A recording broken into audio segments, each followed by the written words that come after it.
रघुपति राघव राजा राम पतित पावन सीताराम। सीताराम सीताराम भज प्यारे तू सीताराम। रघुपति राघव राजा राम पतित पावन सीताराम। ईश्वर अल्लाह तेरो नाम, सबको सन्मति दे भगवान। रघुपति राघव राजा राम पतित पावन सीताराम।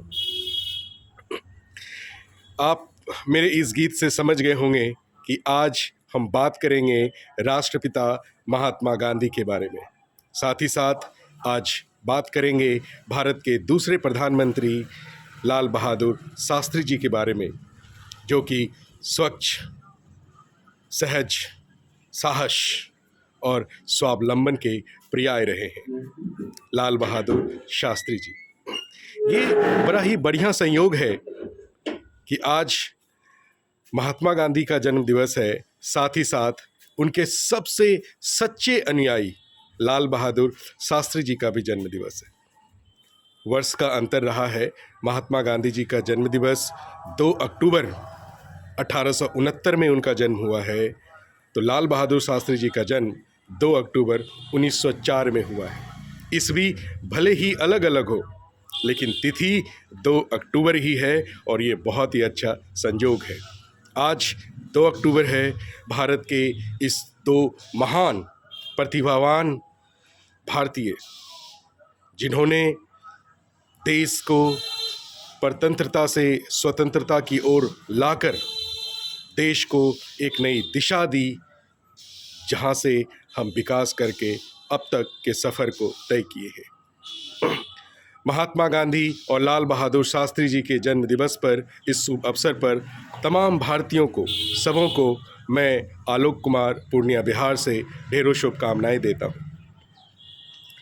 आज की युवा पीढ़ी को, हम जैसे लोगों को महात्मा गांधी जी के बारे में पढ़ना बहुत ही ज़रूरी है, क्योंकि महात्मा गांधी एक ऐसे व्यक्तित्व हैं जिनके अंदर आप एक संत का गुण भी देख सकते हैं, एक बहुत ही बड़े राजनेता का भी गुण देख सकते हैं और एक क्रांतिकारी का भी गुण देख सकते हैं।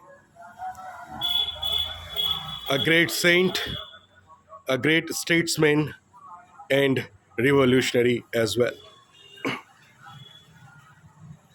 मोहनदास करमचंद गांधी, जन्म 2 अक्टूबर 1869, जगह गुजरात का पोरबंदर।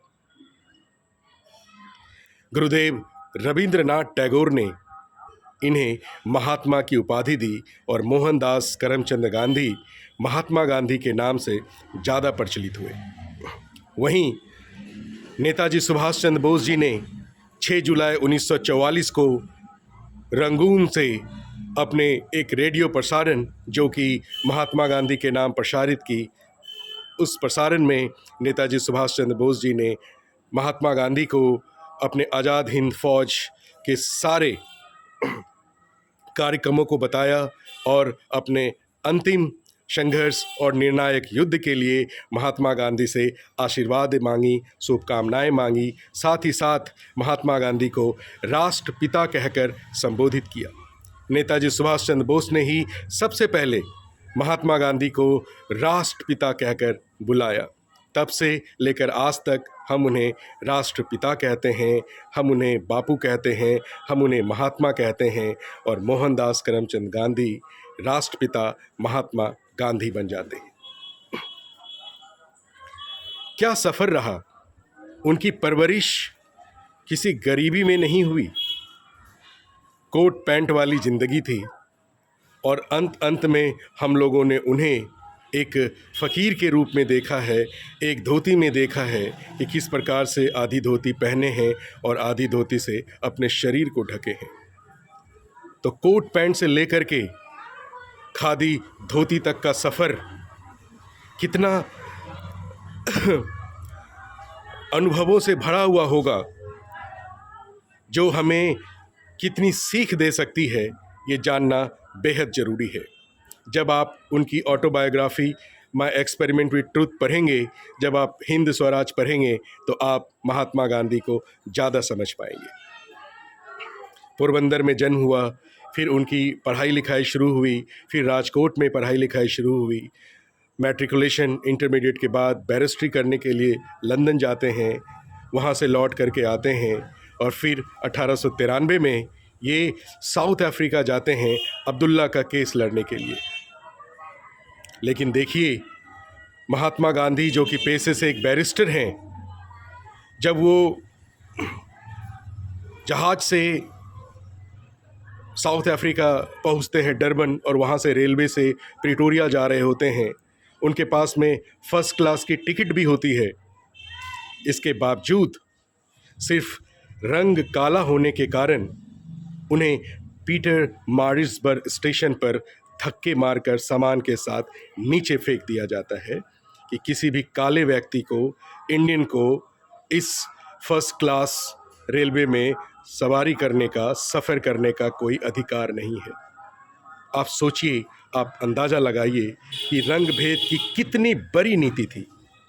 गए तो थे वो अब्दुल्ला का केस लड़ने, लेकिन उन्होंने वहाँ पर इतना अत्याचार, इतना शोषण देखकर एक लंबा समय बिताया और सत्याग्रह की शुरुआत महात्मा गांधी ने दक्षिण अफ्रीका से ही शुरू की, जिसके कारण अब हम लोग गीत भी गुनगुना पाते हैं। अब स्थिति ऐसी है जब बोलते हैं कि काले गोरे का भेद नहीं, अब हर दिल से हमारा नाता है। लेकिन एक समय था जब महात्मा गांधी जैसे पढ़े लिखे बैरिस्टर, जिनके पास फर्स्ट क्लास रेलवे की टिकट थी, तक को रेलवे में सवार करने का, सफ़र करने का अधिकार नहीं था और पीटर मारिट्सबर्ग स्टेशन पर उन्हें फेंक दिया गया। एक अपने जीवन का एक लंबा समय, मैं समझता हूँ कि शुरुआती 20 साल पढ़ाई लिखाई बैरिस्ट्री में गई और बाद के 20-22 साल जो हैं उन्होंने साउथ अफ्रीका में बिताए। 1893 से लेकर के 1915, मतलब 22 साल लगभग उन्होंने साउथ अफ्रीका में बिताए। वहाँ पर उन्होंने शोषण को देखा, अत्याचार को देखा, अंग्रेज़ों की भेद नीति को देखा और महात्मा गांधी ने इनके विरुद्ध आवाज़ उठाई, सत्याग्रह किया, लोगों को जगाया, जागृत किया। और फिर जब 1915 में भारत लौटे, 1915 ईस्वी में महात्मा गांधी को भारत में कितने लोग जान रहे होंगे? बहुत ही कम लोग जान रहे होंगे। जब वो भारत लौटे और गोपाल कृष्ण गोखले का उनको मार्गदर्शन मिला और राजकुमार शुक्ल जी के कहने पर जब वो बिहार आए और चंपारण में चंपारण सत्याग्रह किए, सबसे पहला सत्याग्रह उन्होंने दक्षिण अफ्रीका में किया, क्योंकि उन्होंने पहला अत्याचार, शोषण की नीतियां उन्होंने साउथ अफ्रीका में ही देखी, इसलिए सत्याग्रह का भी शुरुआत उन्होंने दक्षिण अफ्रीका में किया। फिर भारत आए और पहला सत्याग्रह चंपारण में किया। 1917 में चंपारण में, और फिर 1917 में ही गुजरात के खेरा में किया। फिर 1918 में अहमदाबाद मिल मज़दूरों के साथ मिल करके उनके हक के लिए आवाज़ उठाई। उन्होंने भूख हड़ताल की और जिस व्यक्ति को 1915 तक भारत नहीं जान रहा था, 1917 से अपनी प्रतिभा, अपना ख्याति उन्होंने प्राप्त करना शुरू की और 1920 ईस्वी तक आते आते सोचिए वो दौर आ गया था कि जब महात्मा गांधी ने असहयोग आंदोलन का ऐलान किया तो नेताजी सुभाष चंद्र बोस, जो आईसीएस एग्जामिनेशन को लंदन में जाकर के पास किए, उन्होंने आईसीएस छोड़ दी, ज्वाइन तक नहीं की। उनके लिए आईसीएस जरूरी नहीं था, देश की सेवा ज़्यादा जरूरी थी। नेताजी सुभाष चंद्र बोस आईसीएस को छोड़ करके असहयोग आंदोलन में कूद पड़े। लाल बहादुर शास्त्री जी, राम मनोहर लोहिया, भगत सिंह महज 13 साल के थे। 1907 में जन्म हुआ है भगत सिंह का, तो 1920 में वो 13 साल के थे। तमाम लोग असहयोग आंदोलन में कूद गए महात्मा गांधी के कहने पर। सोचिए, जो व्यक्ति 1915 में साउथ अफ्रीका से लौटे हैं, महज 5 साल में, अब 5 साल भी ना कहें बल्कि 1917 से जब सत्याग्रह शुरू हुई तब से 1917 से 1920 मतलब 3 वर्षों में आप महात्मा गांधी की लोकप्रियता का अंदाज़ा लगा सकते हैं कि एक ऐलान पर सभी लोग, वकीलों ने अपनी वकीली छोड़ दी, डॉक्टरों ने अपने प्रैक्टिस को छोड़ दिया, सरकारी कर्मचारी सरकारी ऑफिस जाना छोड़ दिए, तमाम प्रकार का विरोध हुआ, असहयोग हुआ। आप महात्मा गांधी की लोकप्रियता का अंदाज़ा लगा सकते हैं। फिर जब नमक जैसे मूलभूत आवश्यक चीज़ों पर अंग्रेज़ों के द्वारा कर लगा दिया गया तो महात्मा गांधी ने सविनय अवज्ञा आंदोलन शुरू कर दी।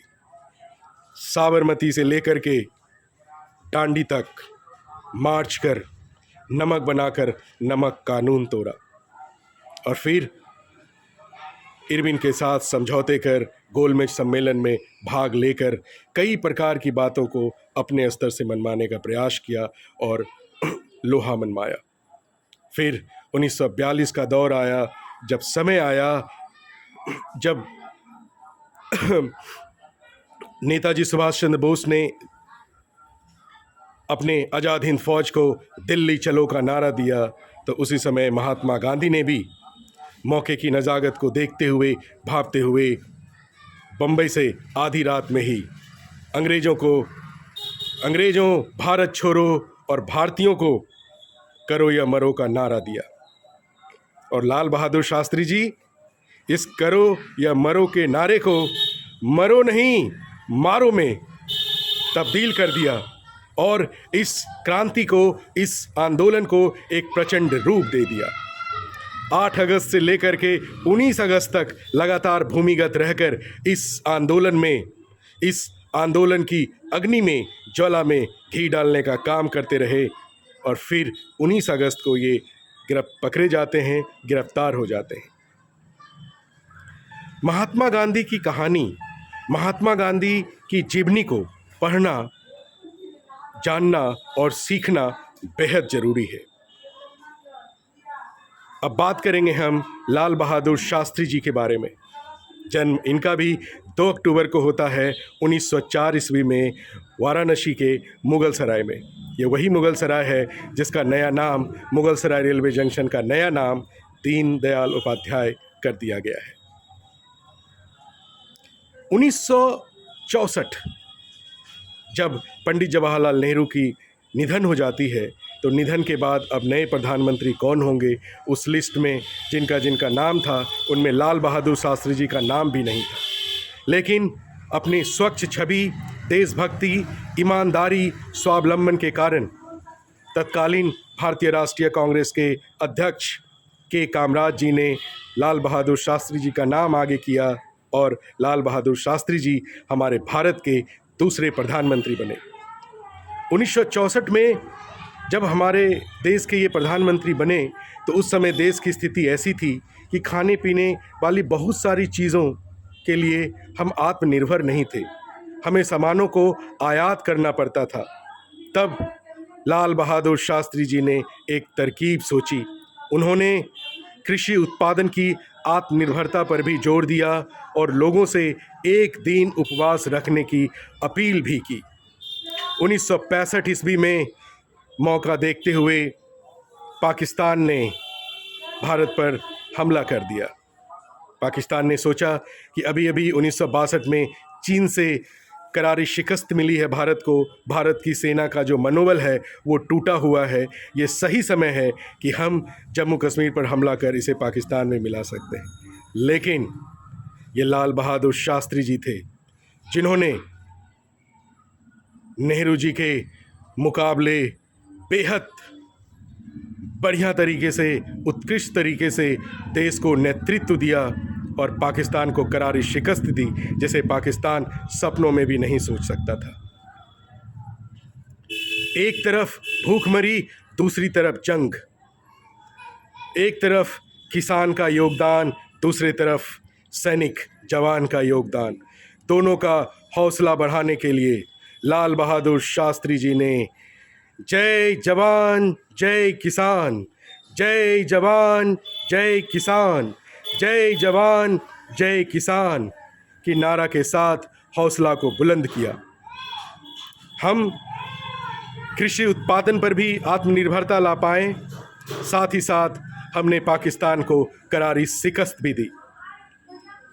1966 ईस्वी में जब हार के बाद, पाकिस्तान को हराने के बाद, जब इस समझौते पर हस्ताक्षर करने के बाद ताशकंद में, उस समय ताशकंद रूस का हिस्सा हुआ करता था, रात में खाना खाने के बाद सोने के लिए गए। 11 जनवरी को जब सुबह हुई, हमें मालूम चला कि लाल बहादुर शास्त्री जी अब हमारे बीच नहीं रहे। आपने अक्सर ये सुना होगा क्यों छोटे कद वालों को भी बड़ा कहते हैं। जवाब में हम कहते हैं कि बड़े काम कर्म से लोगों की पहचान होती है। लाल बहादुर शास्त्री जी कद में छोटे थे, इनका कई बार मजाक भी उड़ाया जाता था। एक बार पूछा गया कि पाकिस्तान के प्रधानमंत्री अयूब खान और आप इतने छोटे कद के, आप उनसे कैसे बात कर पाते हैं? लाल बहादुर शास्त्री जी ने कहा कि बड़े फ़ख्र से बात करते हैं, मैं सर उठा के बात करता हूं और वो सर झुका के बात करते हैं। लाल बहादुर शास्त्री जी और महात्मा गांधी जी दोनों को शत शत नमन, और पूरे देशवासियों को मैं ढेरों शुभकामनाएं देता हूं उनके जन्म दिवस पर। बहुत बहुत धन्यवाद।